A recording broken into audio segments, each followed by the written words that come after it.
যদি কোনো নারী স্বামীর সাথে ছাড়াছাড়ি হয়ে যায়, বিচ্ছেদ হয়ে যায়, সে পুনরায় যখন বাবার বাড়িতে ফিরে আসবে, বিবাহ পূর্বে বাবা যেমন ওই কন্যার সব দেখাশোনা করত, এইবার স্বামীর বাড়ি বনাবনি না হওয়ার কারণে সে চলে আসলো। এখনো পুনরায় আবার ওই বাবার উপরে দায়িত্ব হলো, ওই বাবা আবার তার কন্যাকে দেখাশোনা করবে, আবার তার বিবাহের ব্যবস্থা ওই বাবাই করবে।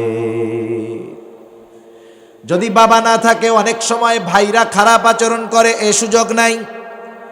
ওই বোন বিধবা হয়েছে, ছাড়াছাড়ি হয়ে গেছে, তালাক প্রাপ্তা, তার সাথে সদাচরণ করতে হবে, ভালো ব্যবহার করতে হবে, পুনরায় দিনদার একটা পুরুষের সাথে বিবাহের বন্দোবস্ত করতে হবে। এটা ছিল তার অধিকার। অথচ দেখেন, নারীর যেইটা অধিকার সেটাও প্রদান করার ক্ষেত্রে অনেক সময় আমরা বড় উদাসীন হয়ে যাই। সেজন্য বিধবা হিসাবেও তার অধিকার আল্লাহ তাআলা রেখে দিয়েছেন। রাসূল আকরাম সাল্লাল্লাহু আলাইহি ওয়াসাল্লাম জানিয়ে দিয়েছেন, আপনার কোনো প্রতিবেশী যদি বিধবা হয়, সে বৃদ্ধ হতে পারে, হয়তো বৃদ্ধা, তার সন্তান নাই, তার স্ত্রী নাই, তার বাজারে গিয়ে তার প্রয়োজন মেটানোর কোনো সুযোগ নাই, একা একা বাজারে যাইতে পারে না, কেউ নাই তার। এই মানুষগুলার খেদমত করা বড় সৌভাগ্যের ব্যাপার। রাসূল আকরাম সাল্লাল্লাহু আলাইহি ওয়াসাল্লাম বলেন, আস-সাঈ আলাল আরমালা ওয়াল মাসাকিন কাল মুজাহিদি ফি সাবিলিল্লাহ। কেউ যদি কোনো বিধবার প্রয়োজন মিটায়া দেয়, তাকে একটু সহযোগিতা করে, এবং মিসকিন যারা আছে অসহায় তাদেরকে সহযোগিতা করে, যতক্ষণ তাদের সহযোগিতার মধ্যে ব্যস্ত থাকে, আল্লাহর রাস্তায় জিহাদ করলে যেই সওয়াব হতো সেই সওয়াব তার আমলনামায় যোগ হয়ে যায়। সুবহান। দেওবন্দের একজন মুরব্বী ছিলেন, ওনার নামটা আমার স্মরণ আসতেছে না। অনেক বড় একজন বুজুর্গ ছিলেন। উনি যখন বাজারে যাইতেন, ওনার এলাকায় অনেক মহিলারা ছিল বিধবা, তাদের স্বামীও ছিল না, সন্তানও ছিল না। উনি মাদ্রাসায় যাওয়ার সময় ওই সমস্ত বাড়ির সামনে গিয়ে বলতেন, আপনাদের কি কোনো বাজার আনা লাগবে নাকি? বাজারে আপনাদের কোনো প্রয়োজনীয়তা আছে নাকি? কিছু কেনা লাগবে নাকি? কিছু দরকার নাকি? উনি এইভাবে প্রত্যেকটা বিধবা মহিলা, অসহায় মানুষের দরজার গড়ে গিয়ে উনি এভাবে এলান করতেন। এবার ওনাকে দিয়ে কেউ মরিচ আনাইতো, কেউ হলুদ আনাইতো, কেউ তরকারি আনাইতো। মাদ্রাসা থেকে পড়ানো শেষ করার পর যার যেই বাজার সেটা এনে তিনি প্রত্যেকের বাড়িতে পৌঁছায়া দিতেন। মাঝে মধ্যে এমনও হইতো, সব সময় তো মনে নাই, একজন আনতে বলছে হলুদ, উনি ভুলে মনে করে নিয়ে আসছে লবণ। আনার পরে বলতো, ও মাওলানা আপনি কি করলেন? আনতে বলছিলাম লবণ, আনতে বলছিলাম হলুদ, আপনি নিয়ে আসছেন মরিচ। উনি বেজার হইতেন না, হাসি মুখে বলতেন, আচ্ছা ফেরত দেন। আবার নিজে ফিরে যাইতেন ওই দূর বাজার থেকে, আবার যেটা আনতে বলেছে বদল করে সেটা তিনি এনে দিতেন। এইরকম ভাবে উনি বিধবাদের খেদমত করতেন। কিন্তু আজকে আমাদের দেশে যখন কারো সন্তান থাকে না, স্ত্রী থাকে না, সে জানের দিক দিয়ে, সম্মানের দিক দিয়ে, অর্থনৈতিক দিক দিয়ে, সব দিক দিয়ে নিরাপত্তাহীনতার মধ্যে ভোগে, ঠিক কিনা? উনি আছে একা, কেউ নাই, পাশে একজন প্রভাবশালী, ও চিন্তা করে এই বুড়িরে যেমনে হোক উঠাই দিয়া ও জমিটা দখল দিয়া আমি যদি আমার বাড়ির সাথে মিলাইতে পারি, আমার বাড়িটা বড় হয়ে গেল। এই ধরনের জালেম আছে না নাই? অথচ ইসলাম বলতেছে, কোনো বিধবা যদি থাকে তোমরা তার খেদমত করো, তার সাহায্য করো। যতক্ষণ সাহায্যে লিপ্ত থাকবা ততক্ষণ আল্লাহর রাস্তায় জিহাদ করার সওয়াব হবে। সুবহানাল্লাহ। বলেন, ইসলাম এর চাইতে কি ফ্যাসিলিটি দিবে? এরপরে আসেন, দেখেন অনেক সময় আমাদের সমাজে এমন আছে, বিধবাকে বিবাহ যদি কোনো যুবক করে, কোনো অবিবাহিত যুবক যদি কোনো বিধবা নারীকে বিবাহ করে যার স্বামী মারা গেছে, অথবা যে কোনো কারণে ছাড়াছাড়ি হয়ে গেছে, এমন কোনো মেয়েকে যদি কোনো যুবক বিবাহ করে, সমাজের মানুষ তাকে অনেক তিরস্কার করে। অগণিত দুরুদ ও সালাম সৈয়দুল আম্বিয়া, আশরাফুল আম্বিয়া, খাতামুল আম্বিয়া, বিশ্বনবী, শেষ নবী, শ্রেষ্ঠ নবী মুহাম্মদুর রাসূলুল্লাহ সাল্লাল্লাহু আলাইহি ওয়াসাল্লামের প্রতি আল্লাহ সুবহানাহু ওয়া তাআলা আমাদেরকে এখানে আসার বসার তৌফিক দিয়েছেন, তাই আমরা আসতে পেরেছি। কি বলেন? আল্লাহ তাআলা যদি তৌফিক না দিতেন আমরা এখানে আসতে পারতাম না। আল্লাহ তাআলা যাদেরকে তৌফিক দেন তারাই দ্বীনের পথে থাকতে পারে, দ্বীনের কাজ করতে পারে। এজন্য আল্লাহ তাআলার কাছে বেশি বেশি নেকের কাজ করার তৌফিক চাওয়া। তা যাই হোক, আমি আপনাদের খেদমতে পবিত্র কোরআনুল করিমের একটা আয়াতের অংশ ও রসুল আকরাম সাল্লাল্লাহু আলাইহি ওয়াসাল্লামের অগণিত হাদিস থেকে একটা হাদিস পাঠ করেছি। আল্লাহ তাআলার কাছে তৌফিক চাই অল্প সময়ের মধ্যে কিছু কথা আল্লাহ তাআলা আমাকে বলার তৌফিক দান করেন, যে কথাগুলা আমাদের সবার দুনিয়া এবং আখিরাতের জন্য কল্যাণকর হয়। সকলে বলি আমিন। সম্মানিত উপস্থিতি, আল্লাহ সুবহানাহু ওয়া তাআলা আমাদেরকে এ দুনিয়াতে বেহুদা সৃষ্টি করেন নাই। আহকামুল হাকিমিন আল্লাহ রব্বুল আলামিন আমাদেরকে সৃষ্টির পেছনে উদ্দেশ্য অবশ্যই আছে। কারণ আরবি প্রবাদ বাক্যে বলা হয়, ফিআলুল হাকিম লা ইয়াখলু আনিল হিকমা। মহাপ্রজ্ঞাময়ের কোনো কাজ, কোনো কর্ম কারণবিহীন, হিকমত শূন্য হতে পারে না। আল্লাহ সুবহানাহু ওয়া তাআলা আমাদেরকে তাহলে দুনিয়াতে পাঠিয়েছেন কেন? আল্লাহ তাআলা আমাদেরকে দুনিয়াতে পাঠানোর মূল উদ্দেশ্য হলো, আল্লাহ রব্বুল আলামিন বলেন, ওয়ামা খলাকতুল জিন্না ওয়াল ইনসা ইল্লা লিয়াবুদুন। মানুষ এবং জিনদেরকে আল্লাহ রব্বুল আলামিন তার ইবাদত করার জন্য, তার দাসত্ব করার জন্য সৃষ্টি করেছেন। ইবাদত হলো আল্লাহ সুবহানাহু ওয়া তাআলা যা আদেশ করেছেন তা করা, আল্লাহ তাআলা যেটা নিষেধ করেছেন তা থেকে বিরত থাকা। সাথে সাথে রসুল আকরাম সাল্লাল্লাহু আলাইহি ওয়াসাল্লাম যা করেছেন, করতে বলেছেন, যা থেকে বিরত থাকতে বলেছেন, এটাও ইবাদত। কারণ আল্লাহ তাআলা কোরআনুল কারীমের এক জায়গায় বলেন, কুল আতিউল্লাহ ওয়া আতিউর রাসূল। আল্লাহ তাআলা বলেন, আপনি বলেন তোমরা আল্লাহ রব্বুল আলামিনের আনুগত্য করো এবং তার রসুলের আনুগত্য করো। স্বাভাবিকভাবে আনুগত্য তার করা যায়, অনুসরণ অনুকরণ তার করা যায় যাকে দেখা যায়, যার সম্পর্কে জানা যায়, তাকে অনুসরণ করা যায়। রসুলুল্লাহ সাল্লাল্লাহু আলাইহি ওয়াসাল্লামকে আমরা না দেখলেও আল্লাহর রসুল সম্পর্কে আমরা জানি কি জানি না?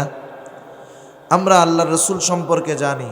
এটাও জানি নবীজি কেমনে হাসতেন, নবীজি কেমনে খাইতেন, নবীজি কেমনে পথ চলতেন, নবীজি সবার সাথে কেমন ব্যবহার করতেন, নবীজির চুলটা কেমন ছিল, নবীজির গা কেমন ছিল, চামড়া কেমন ছিল, নখ কেমন ছিল, সব আমরা জানতে পেরেছি। ঠিক কিনা বলেন?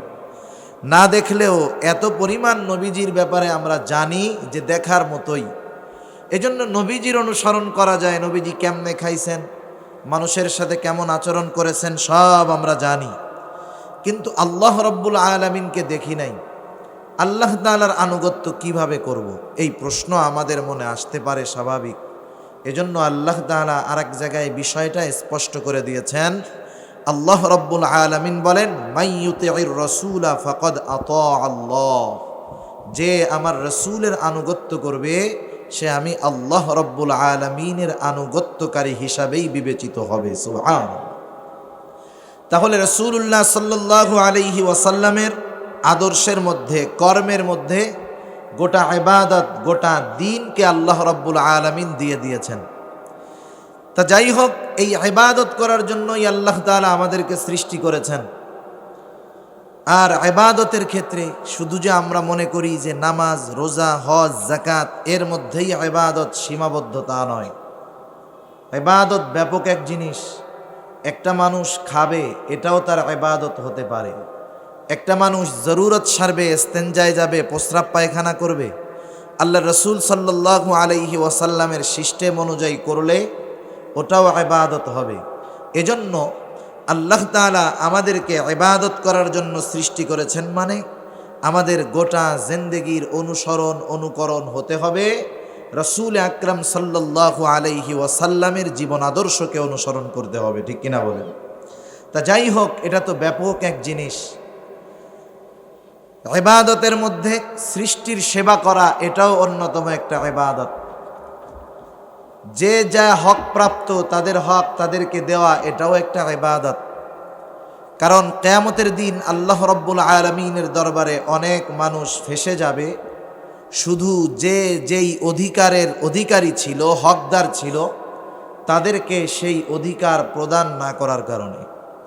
কারণ হক তথা অধিকারকে আল্লাহ তাআলা প্রথমত দুই ভাগে বিভক্ত করেছেন। একটা হলো আল্লাহ তাআলার হক, আর একটা হলো মাখলুকের হক। একটা সৃষ্টির হক, স্রষ্টার হক, আর একটা হলো স্রষ্টার হক। আল্লাহ তাআলার হক কি? আল্লাহ রাব্বুল আলামিনের হক হলো তার ইবাদত করা, তার সাথে শিরিক না করা। আল্লাহ তাআলার ইবাদত হলো, হক হলো তার ইবাদত করা, তার সাথে শিরিক না করা। কেউ যদি দুনিয়াতে আল্লাহ রাব্বুল আলামিনের হকগুলা সমূহ থেকে কিছু হক নষ্ট করে, যেমন নামাজ পড়া, এটা কার হক? একটু জোরে বলেন, কার হক? আল্লাহ তাআলার হক। নামাজ পড়ে নাই, রোজা রাখে নাই, হজ করে নাই। আল্লাহ তাআলা তো মহান। আল্লাহ তাআলা যদি চান কিয়ামতের দিন তার হক মাফ করে ঈমান থাকলে বান্দাকে জান্নাত দিয়ে দিতে পারেন, ঠিক কিনা বলেন? কারণ আল্লাহ তাআলার দয়া রহমত বেশি। হাদিসের মধ্যে আসছে, ইন্না লিল্লাহি মিআতু রহমা, আল্লাহ রাব্বুল আলামিনের রহমত কে, ইন্না লিল্লাহি মিআতু রহমা আনজালা মিনহা রহমাতান ওয়াহিদাতান বাইনাল জিন্নি ওয়াল ইনস ওয়াল বাহাইম ওয়াল হাওয়াইম। রাসূল আকরাম সাল্লাল্লাহু আলাইহি ওয়াসাল্লাম বলেন, আল্লাহ রাব্বুল আলামিন তার দয়া রহমতের 100 ভাগ থেকে একটা ভাগ মানুষ, জিন এবং যত সৃষ্টি আছে সবার মধ্যে বন্টন করে দিয়েছেন। আল্লাহ তাআলার দয়া রহমত থেকে 100 ভাগের 1 ভাগ তামাম সৃষ্টিকুলের মধ্যে আল্লাহ বন্টন করে দিয়েছেন। দুনিয়াতে যত মাখলুক ছিল, আছে, কিয়ামত পর্যন্ত আসবে, সবাইকে ওই 1 ভাগ থেকে একটা অংশ দেওয়া হবে। ওই পরিমাণ মোহাব্বত, ভালোবাসা, দয়া রহমত প্রাপ্ত হয়ে মানুষ সন্তানের জন্য, স্ত্রীর জন্য, মা বাবার জন্য কত মোহাব্বত, ভালোবাসা, জীবন দিয়ে দেয়। অথচ আল্লাহ তাআলার কাছে 99 ভাগ রহমত জমা আছে। আল্লাহ রাসূল সাল্লাল্লাহু আলাইহি ওয়াসাল্লাম বলেন, এই 99 ভাগ দয়া রহমত আল্লাহ তাআলা নিজের কাছে রাখার কারণ হলো, আখারাল্লাহু লাহু 99 রহমা ইয়াগফিরু বিহি ইবাদাহু ইয়াউমাল কিয়ামাহ। এই 99 ভাগ রহমত দিয়ে আল্লাহ তাআলা কিয়ামতের দিন তার গুনাহগার বান্দাদেরকে ক্ষমা করে জান্নাত দিয়ে দিবে। সেজন্য কেউ যদি আল্লাহর হক নষ্ট করে, শয়তানের ধোকায় পড়ে, আল্লাহ তাআলা চাইলে মাফ করে দিতে পারেন। কিন্তু কেউ যদি মানুষের অধিকার, হক নষ্ট করে, ইসলাম একটা মানুষকে যেই অধিকার দিয়েছে, যেই হক দিয়েছে, এটা যদি কেউ নষ্ট করে, মানুষের হক যদি নষ্ট করে, কিয়ামতের দিন আল্লাহ তাআলা এটা ক্ষমা করবেন না, যতক্ষণ না যার হক, যার অধিকার নষ্ট করা হয়েছে, সে যতক্ষণ না ক্ষমা করবে, ততক্ষণ আল্লাহ তাআলাও ক্ষমা করবে না, ঠিক কিনা বলেন? এজন্য প্রত্যেকটা সৃষ্টির হক আছে। আমরা যদি মনে করি যে হক মনে হয় শুধু মানুষের সাথে আছে, অধিকার মনে হয় শুধু মানুষের কাছে পাবে, এমনটা নয়। একটা কুকুর, একটা বিড়াল, এই পশু, এই প্রাণী হিসাবেও তার একটা হক আমাদের উপরে আছে। আর মানুষের সাথে মানুষের হক তো থাকবেই। একজন বেধর্মী, সেও আমার কাছে হক পায়। একজন বেধর্মী, সে যদি আমার প্রতিবেশী হয়, বলেন তো প্রতিবেশী হিসাবে একজন বেধর্মী আমার কাছে হক পায় কি পায় না? সে অন্য ধর্মের হওয়ার কারণে আমি তাকে কষ্ট দিতে পারবো না, আমি তার রাস্তা আটকায় দিতে পারবো না, তার বাড়িতে ময়লা ফেলতে পারবো না। বরং প্রতিবেশী হিসাবে আমাকে এই খোঁজ খবর রাখতে হবে যে সে অসুস্থ কিনা, তার কোনো কষ্ট হয় কিনা, আমার দ্বারা সে কোনো কষ্ট পাচ্ছে কিনা। সে একজন অমুসলিম হওয়ার পরেও প্রতিবেশী হিসাবে তার কিছু অধিকার আমার উপরে আছে। ইসলাম এত সুন্দর। এজন্য ইসলাম প্রত্যেকটা মানুষের যেমন পরিচয় আলাদা আলাদা আছে, অনুরূপভাবে আল্লাহ রাব্বুল আলামিন কত সুন্দর দিন আমাদেরকে দিয়েছেন যে প্রত্যেকটা মানুষের পরিচয় যেমন আলাদা আলাদা আছে, ওই রকম প্রত্যেকটা মানুষের আলাদা আলাদা অধিকার এবং হকও আছে। সুবহানাল্লাহ। যেমন সন্তান হিসাবে সন্তানের কিছু অধিকার আছে পিতার কাছে, আবার পিতামাতা কিছু অধিকার পায় সন্তানের কাছে। স্বামী হিসাবে স্ত্রীর কাছে সে কিছু অধিকার পায়, স্ত্রী হিসাবে সে কিছু অধিকার পায়। আবার সামগ্রিকভাবে পুরুষের কিছু অধিকার আছে, আবার সামগ্রিকভাবে প্রত্যেকটা নারীরও কিছু অধিকার আছে না নাই? জোরে বলেন, আছে না নাই? প্রত্যেকটা নারীরও অধিকার আছে। আজকে আমি যেই বিষয়টা নিয়ে কথা বলবো, নারীর অধিকারের বিষয় নিয়ে। কিছুদিন আগে আমাদের দেশে নারী অধিকার দিবস গেল। নারী অধিকার দিবস, কোনো জিনিসের দিবস তো তখন পালন করা হয় সাধারণত যখন ওই জিনিসটার অভাব সমাজে, দেশে, রাষ্ট্রে, দুনিয়ার মধ্যে পাওয়া যায়। ঠিক কিনা বলেন? প্রকৃতপক্ষে বাস্তবতা তাই। ইসলামবিহীন পশ্চাত্য যত সভ্যতা আছে, যত ধর্ম আছে, যত দর্শন আছে, এই ধর্ম, দর্শন, মতাদর্শ শুধুমাত্র চাটুকারিতার মধ্যেই সীমাবদ্ধ থেকেছে। নারী দিবস একটা দিনকে নির্ধারিত করেই সীমাবদ্ধ থেকেছে, কিন্তু প্রকৃতপক্ষে কোনো নারীকে পরিপূর্ণ অধিকার তারা দিতে পারে নাই। ঠিক কিনা বলেন? কিন্তু ইসলাম পূর্ণাঙ্গ রূপে নারীর অধিকার দিয়েছে এবং সেই অধিকার পরিপূর্ণ বাস্তবায়ন করিয়েও ইসলাম দেখায়া দিয়েছে। আজও যদি আমরা সেই ইসলামের দেখানো নারী অধিকার, নারীদের যেই সম্মান, তাদের যেই মর্যাদা ইসলামের আলোকে তাদেরকে প্রদান করি, তারাও যদি ইসলামী যেই অধিকার তাদেরকে দিয়েছে সেটা সানন্দে গ্রহণ করে, আজকেও দুনিয়ার বুকে ওই নারীদের পেট থেকে আহলুল্লাহ, আল্লাহওয়ালা বুজুর্গদের আবির্ভাব ঘটবে। ঠিক কিনা বলেন? কিন্তু আফসোস, বুঝে না। নারী অধিকার নামে সাধারণত যেই সংগঠনগুলো মা বোনদেরকে তাদের অধিকার হিসাবে যে বিষয়গুলো বুঝায়, তারা বলতে চায় একটা নারী যদি স্বামীর কথা শুনে, একটা নারী যদি ঘরের মধ্যে থাকে, একটা নারী যদি নিজেকে শালীন পোশাক পরে পর্দার মধ্যে আবৃত রাখে, তাহলে এই নারী আর স্বাধীন থাকে না, এই নারী পরাধীন হয়ে যায়। নাউজুবিল্লাহ। তারা বোঝাতে চায় যে নারীর অধিকার হলো নারী পুরুষের কাঁধে কাঁধ রেখে কাজ করবে, নারী স্বামীর কথা শুনবে না, তার যা মন চায় সে তা করবে। সে চাকরি করবে, ব্যবসা বাণিজ্য করবে, রাস্তার কাজ করবে, যেখানে মন চায় সে একাকী চলে যাবে, যদি সেটা দেশের বাইরে হোক। স্বামী দেশে থাকবে, একাকী চলে যাবে, অফিসের কলিগদের সাথে দূরে সফরে যাবে, বিভিন্ন জায়গায় পিকনিক বনভোজনে যাবে, কেউ তাকে বাধা দিবে না। এই রকম যেই নারী অর্জন করতে পেরেছে, সেই নারী তার অধিকার আদায় করতে পেরেছে। তারা বোঝাতে চায় এটা। এই ধরনের অপপ্রচেষ্টা এবং অপপ্রচারণার মাধ্যমে আমাদের সরল মনা মা বোনদেরকে তারা নিরাপত্তার বেষ্টনী থেকে বের করে গুনার পথে, ধ্বংসের পথে, অশ্লীল অশালীন কর্মকাণ্ডের পথে নিয়ে যেতে চায়। ঠিক কিনা বলেন? সেজন্য আমাদেরও দায়িত্ব মা বোনদের সামনে এই কথা তুলে ধরা যে আল্লাহ সুবহানাহু ওয়া তাআলা মা বোনদেরকে কি অধিকার দিয়েছেন। একটা সময় মা বোন নারীদের কি অবস্থা ছিল, এখন নারীদের কি পরিস্থিতি, এই বিষয়গুলো যদি আমরা তাদের সামনে তুলে ধরতে পারি, ওনারও যদি কথাগুলা শোনেন, তাহলে বুঝতে পারবে যে ইসলাম একটা নারীকে কতটুকু অধিকার দিয়েছে, কতটুকু সম্মান দিয়েছে। আগে আমরা জানবো জাহেলিয়াতের সময় নারীদের অবস্থা কি ছিল। একটা নারী অথবা একটা মেয়ের পরিচয় এক এক সময় এক একটা থাকে। একটা মেয়ে এক সময় কারো কন্যা থাকে, ঠিক না? এক সময় তার বিবাহ হয়, সে একজনের স্ত্রী হয়। এক সময় সে সন্তানের মা হয়, তার মানে এক সময় সে মা হয়। এক সময় সে মারা যায়, এরকমও হয়, বিধবা হয়ে যায়। তাহলে ইসলাম প্রত্যেকটা অবস্থায় তার জন্য কোনো সিকিউরিটি, কোনো অধিকার রেখেছে কিনা? ইসলাম কন্যা হিসাবে মেয়েদের কেমন অধিকার দিয়েছে? ইসলাম স্ত্রী হিসাবে তাদের অধিকার কেমন দিয়েছে? ইসলাম একটা নারীকে মা হিসাবে কেমন অধিকার দিয়েছে? সে যদি কখনো বিধবা হয়ে যায়, ওই বিধবা অবস্থায় ইসলাম তার জন্য কি ফ্যাসিলিটি রেখেছে? আর জাহেলিয়াতের সময় এই অবস্থাগুলায় তাদের পরিণতি কি ছিল, এটা আমাদের জানার দরকার। তাহলে বুঝে আসবে যে আসলে ইসলাম নারীকে অধিকার দিয়েছে কিনা দেয় নাই। যারা বলে ইসলাম নারীকে অধিকার দেয় নাই, এরা একদিক দিয়ে ঠিক কথা বলে। কেন বলে? কারণ ইসলাম নারীকে অধিকার দেয় নাই, শুধু অধিকার না, অগ্রাধিকার দিয়েছে। ঠিক কিনা বলেন? শুধু অধিকার দেয় নাই, অগ্রাধিকার দিয়েছে ইসলাম। এটা যারা একটু মাথাটা সজাগ রেখে শুনবে, বুঝবে, এরাই বুঝতে পারবে যে ইসলাম এদেরকে কতটা প্রাধান্য দিয়েছে, কতটা অগ্রাধিকার দিয়েছে। এখন আসেন আমরা আগে জানি যে জাহেলিয়াতের সময় কন্যা হিসাবে মেয়েদের অবস্থান সমাজে কেমন ছিল।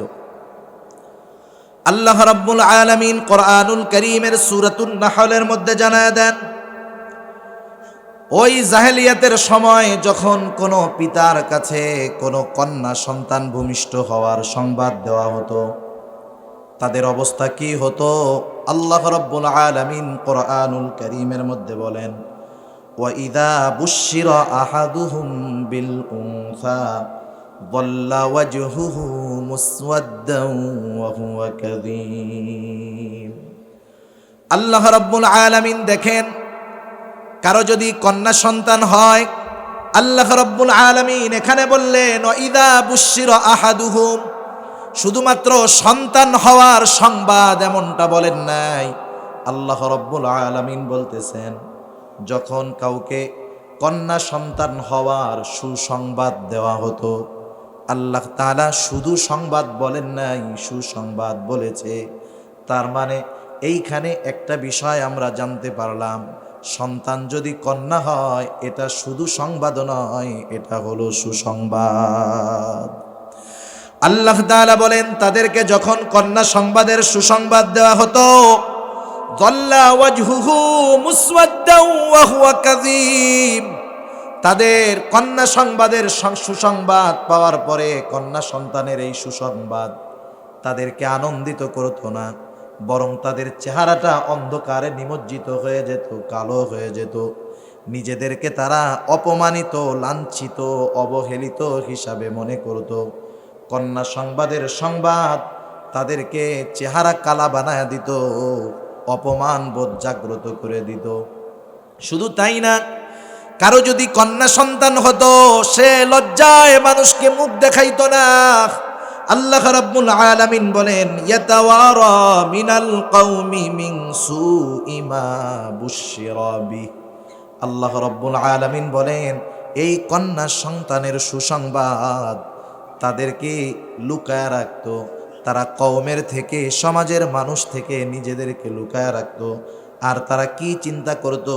আয়ুমসিকুহু আলা হুনিন আম ইয়াদুসুহু ফিত তুরাব।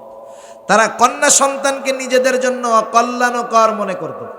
তারা ফেরেশতাদেরকে কন্যা বলতো, আর আল্লাহ রাব্বুল আলামিনের জন্য তারা ওই ফেরেশতাদেরকে আল্লাহর সন্তান হিসাবে তারা সাব্যস্ত করত। চিন্তা করে দেখেন, তারা বলতো ফেরেশতারা আল্লাহর কন্যা, নাউজুবিল্লাহ বলেন।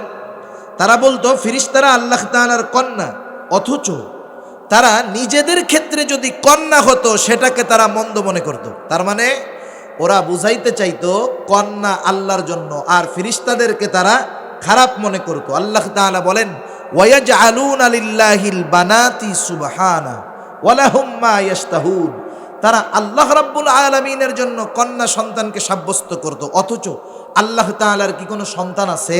জোরে বলেন, আছে? আল্লাহ তাআলা কাউকে জন্ম দেন নাই, কারো থেকে জন্ম নেনও নাই। লাম ইয়ালিদ ওয়া লাম ইউলাদ, তিনি কারো থেকে জন্ম নেন নাই, কাউকে তিনি জন্ম দেনও নাই। অথচ ওরা কন্যাদেরকে আল্লাহর জন্য সাব্যস্ত করত, নিজেরা অপছন্দ করত। আর যখন নিজেদের কন্যা সন্তান হতো, নিজেরা সমাজের লোকের থেকে নিজেকে লুকায় রাখত, আর অপমান বোধ করত, আর চিন্তা করত কন্যা সন্তান হলো এটা আমার জন্য মানহানিকর। আমি কি এই অসম্মানের সাথে বেঁচে থাকব, নাকি এটাকে মাটির মধ্যে পুঁতে ফেলবো? এই চিন্তা করত, দুইটা কাজ করত। কন্যা সন্তান হওয়ার পরে যারা হত্যা করত না, তারা সমাজে নিজেদেরকে লাঞ্ছিত, অপমানিত, সমাজের একজন নিকৃষ্ট মানুষ হিসাবে বেঁচে থাকতে হইতো। আর যারা এই গ্লানি সহ্য করতে পারতো না, ওরা কি করত? ওরা কন্যা সন্তানকে জীবিত মাটির মধ্যে দাফন করে ফেলতো। নাউজুবিল্লাহ। শত শত হাজার হাজার ঘটনা এরকম ছিল। এখন প্রশ্ন হলো, তারা এই কন্যা সন্তানের ব্যাপারে বিরক্ত হওয়ার কারণ কি? যেই কারণগুলো ঐতিহাসিকগণ লেখেন, এক নাম্বার কারণ হলো সামাজিক লজ্জা। ওই যে সমাজের মানুষ বলবে, দেখ এইটা কেমন পুরুষ, এটা তো একটা কন্যা সন্তানের বাপ, ওর একটা মেয়ে হয়েছে। এরকম কেউ তাকে কোনো কথা বলবে, এটা তারা লজ্জার কারণ মনে করত। দুই নাম্বার, চিন্তা করত যদি কন্যা সন্তান হয় তার পেছনে ভর পোষণের ব্যাপার আছে, তার পেছনে খরচের ব্যাপার আছে। একটা সময় সে বড় হবে, তাকে বিবাহ দিতে হবে, খরচের ব্যাপার আছে। এই ভয়ে তারা কন্যা সন্তানকে অপছন্দ করত। আর একটা বিষয় হলো, সৃষ্টিগতভাবে তাদের অন্তরের মধ্যে নারী বিদ্বেষিতা ছিল। এই কারণে তারা নারীদেরকে, কন্যা সন্তানদেরকে ঘৃণা করত। এরপরে অনেক সময় এমনটা হতো, অনেকে কন্যা সন্তানের বাবা জামাতার কাছে অপমানিত হওয়ার ভয়ে কন্যা সন্তান হত্যা করত। ওই সময় এই ধরনের কিছু খারাপ প্রচলন ছিল, যে মেয়ে বিবাহ দিয়েছে, বাবা গরিব মানুষ, অনেক কিছু দিতে পারে নাই। এই সব ক্ষেত্রে মেয়ের স্বামী ওই শ্বশুরকে অপমান করত।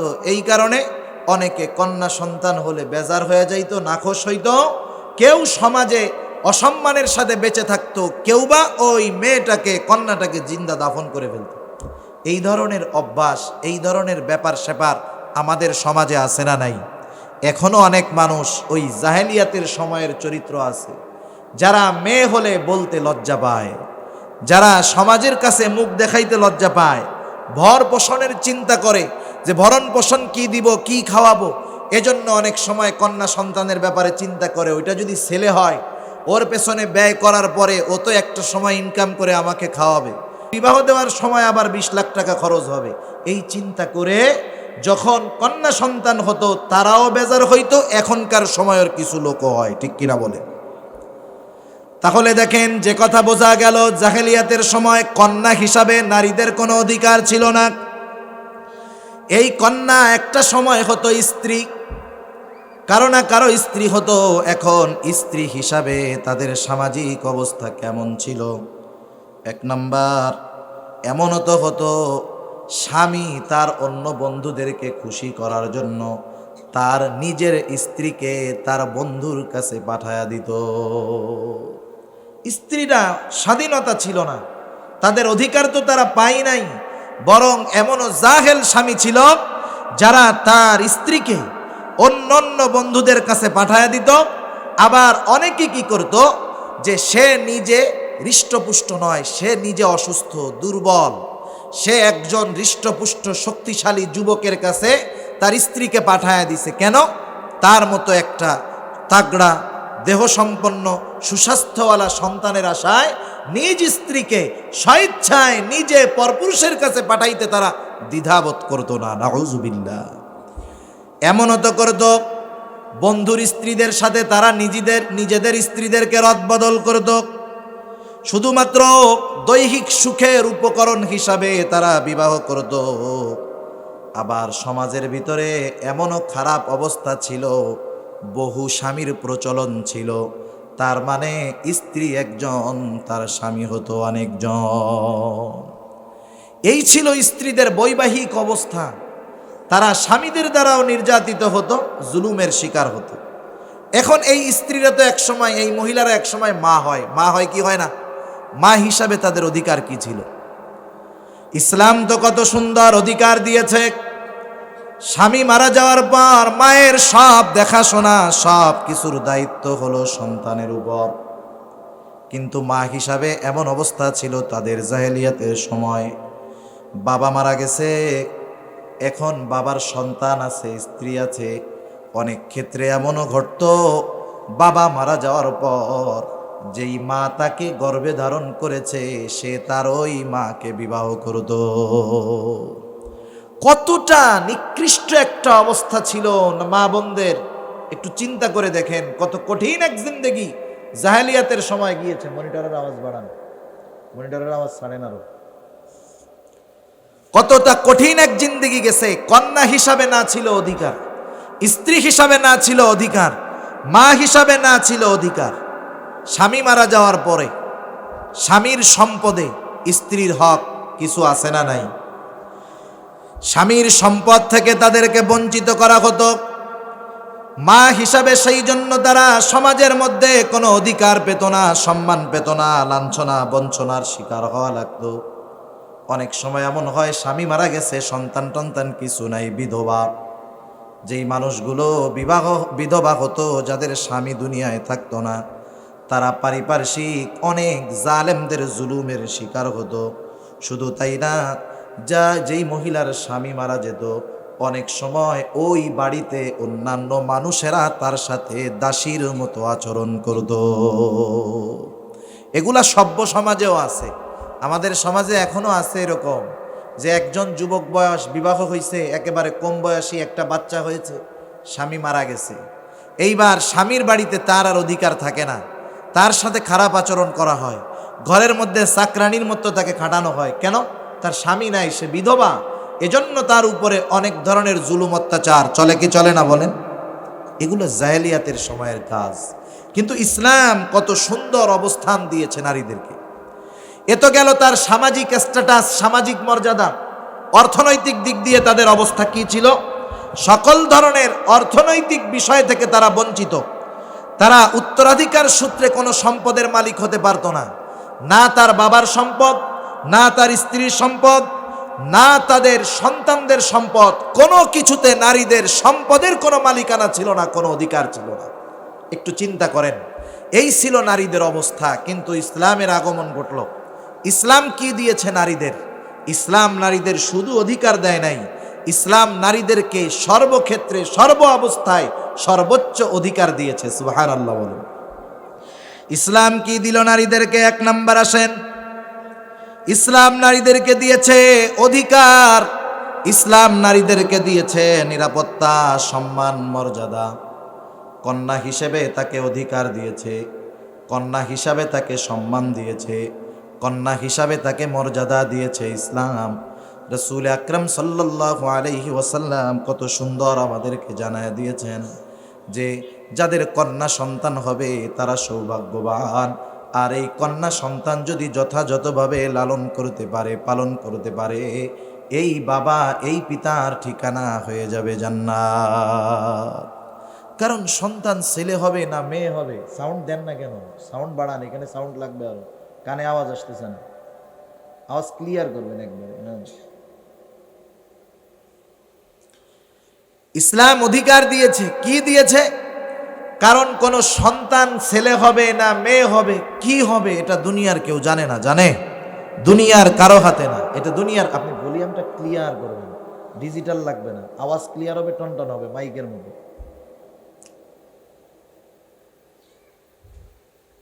মাতৃগর্ভে ছেলে না মেয়ে এটা কেউ জানে না, একমাত্র জানে কে?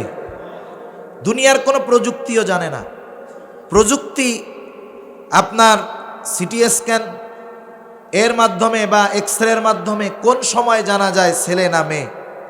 যখন আকৃতি হয় তখন জানা যায়, এর আগ পর্যন্ত জানা যায় না।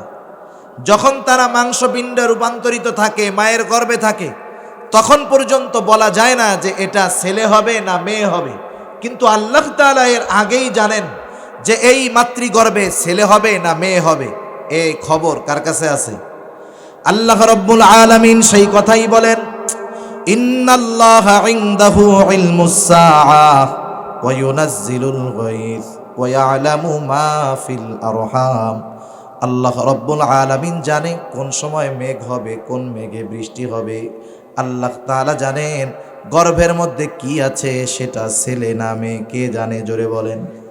দুনিয়ার কোনো নারী, দুনিয়ার কোনো পুরুষ তাদের নিজেদের ব্যক্তিগত কোনো ক্ষমতা নাই। কেউ চাইলে নিজের গর্ভের সন্তানটাকে ছেলে বানাতে পারে না, কেউ চাইলে মেয়ে বানাতে পারে না। আমাদের সমাজের মধ্যে এই একটা কুধারণা আছে, অনেকে মনে করে যে মেয়ে বারবার মেয়ে হওয়ার জন্য মনে হয় স্ত্রী দায়ী। বিষয়টা এমন নয়। যদি মেডিকেল সায়েন্স গবেষণা করে জানায় মূলত মাতৃগর্ভে কন্যা হওয়ার পেছনে কারণটা গর্ভধারণকারিণী নারীর নয়, বরং পুরুষের। মেয়ে হওয়ার জন্য যদি কাউকে দায়ী করা হয়, দুনিয়ার কাউকে দিবে তো আল্লাহ, দুনিয়ার কাউকে যদি দায়ী করা হয়, দায়ী করা যদি বৈধ হইতো তাইলে পুরুষকে দায়ী করা যাইতো যে পুরুষের কারণে মূলত ছেলে মেয়ে হয়। কিন্তু আমাদের সমাজে কি করে, একটা মহিলার যখন পরপর কয়েকটা কন্যা সন্তান হয়, তার সাথে খারাপ আচরণ করা হয়, অনেক সময় তাকে বের করে দেওয়া হয়। একাধিক কন্যা হওয়ার কারণে কন্যাদেরকে অবহেলার দৃষ্টিতে দেখা হয়, ঠিক কিনা বলে? সেজন্য আল্লাহ তাআলা জানায় দেন এমনটা চলবে না। কারণ গর্ভের সন্তান ছেলে হবে নাকি মেয়ে হবে এটা দুনিয়ার কারো নিয়ন্ত্রণাধীন নয়, এটার নিয়ন্ত্রণ করেন যিনি, তিনি কে? আল্লাহ তাআলা সেই কথাই বলেন, ইয়াহাবু লিমান ইয়াশাউ ইনাসাও ওয়া ইয়াহাবু লিমান ইয়াশাউ যুকুর। আল্লাহ রাব্বুল আলামিন বলেন, তিনি যাকে চান তাকে কন্যা দেন, যাকে চান তাকে ছেলে দেন। আবার আল্লাহ রাব্বুল আলামিন যাকে চান তাদেরকে উভয়টাই দেন, ছেলেও দেন মেয়েও দেন। আবার আল্লাহ তাআলা যাকে চান ওয়াজআলু মাইয়াশাউ আকিমা, আল্লাহ তাআলা যাকে চান তাকে আল্লাহ বন্ধাও বানায় রাখে। সেজন্য বন্ধা একটা শব্দ, আপনারা এটা চিনেন তো শব্দটা? অনেক জায়গায় বলে বাজা, কি বলে? বাজা, বন্ধা। শুধু যে বন্ধা নারীরা হয় তা না, অনেক সময় ছেলেরাও কি হয়? বাজা হয়, বন্ধা হয়। সেজন্য এই ধরনের কুসংস্কার থেকে বের হয়ে আসতে হবে, ইসলামী অনুশাসন ফলো করতে হবে। যে শুধু যে নারীর কারণেই বাচ্চা কাচ্চা হয় না, বিষয়টা এমন না। অনেক সময় ছেলেদের কারণে, পুরুষের কারণেও বাচ্চা কাচ্চা হয় না, কিন্তু আমরা এটা মাইনে নিতে রাজি থাকি না। আমরা যত দোষ দিতে পারি নারীদের, আর চিন্তা করি যে এটা না হইলে কি হবে, আর একটা বিবাহ দিয়ে নিয়ে আসবো। সেজন্য এসব ক্ষেত্রে সাবধান হইতে হবে। সন্তান ছেলে হোক মেয়ে হোক, কার ইচ্ছাধীন, জোরে বলেন। সেজন্য জাহেলিয়াতের সময় তারা সন্তান কন্যা হলে অসন্তুষ্ট হতো, চেহারাটা তাদের খারাপ হয়ে যেত। আর আল্লাহ রসুল সাল্লাল্লাহু আলাইহি ওয়াসাল্লাম জানায় দেন, সন্তান যেহেতু আল্লাহ তাআলাই দেন, ছেলেও আল্লাহ দেন মেয়েও আল্লাহ দেন, তোমরা ছেলে হলে খুশি হবা, বিষয়টা এমন নয়। যদি সন্তান কন্যাও হয় তাহলে রাসূলুল্লাহ সাল্লাল্লাহু আলাইহি ওয়াসাল্লাম ওই কন্যার বাবাদের জন্য সুসংবাদ জানায় দিয়েছে। শুধু তাই না, যাদের কন্যা সন্তান হবে, রাসূলুল্লাহ সাল্লাল্লাহু আলাইহি ওয়াসাল্লাম যাদের কন্যা সন্তান হবে তাদের জন্য বড় বড় তিনটা ফজিলতের কথা রাসূলুল্লাহ সাল্লাল্লাহু আলাইহি ওয়াসাল্লাম জানিয়ে দিয়েছেন।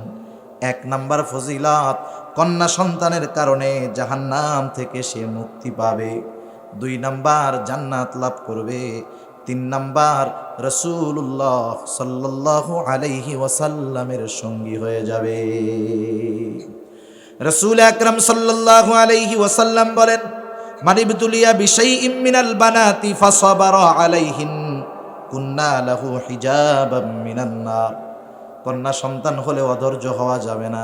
আল্লাহ তাআলা যাকে কন্যা সন্তান দিয়েছে, নবীজি বলেন, সে যদি তার উপরে সবর করে, অসন্তুষ্ট না হয়, বেজার না হয়, ওই কন্যা সন্তানগুলাকে যদি অবহেলা না করে, যথাযথভাবে লালন পালন করে, নবীজি বলেন ওই কন্যা সন্তানগুলা তার জন্য জাহান্নামের মধ্যে, তার জন্য জাহান্নামের আগুন থেকে আড়াল তথা পর্দা হয়ে দাঁড়ায়া যাবে। কন্যাগুলা হবে ওই পিতার জাহান্নাম থেকে বাঁচার আড়াল, পর্দা। তাহলে জাহান্নাম থেকে বাঁচা যাবে কন্যা হলে, সন্তুষ্ট হলে। এরপরে রাসূলুল্লাহ সাল্লাল্লাহু আলাইহি ওয়াসাল্লাম বলেন, মান আলা জারিয়াতাইনি দাখালতু আনা ওয়া হুয়াল জান্নাহ কাহাতাইনি ওয়া আশারা বিআসবাইহি।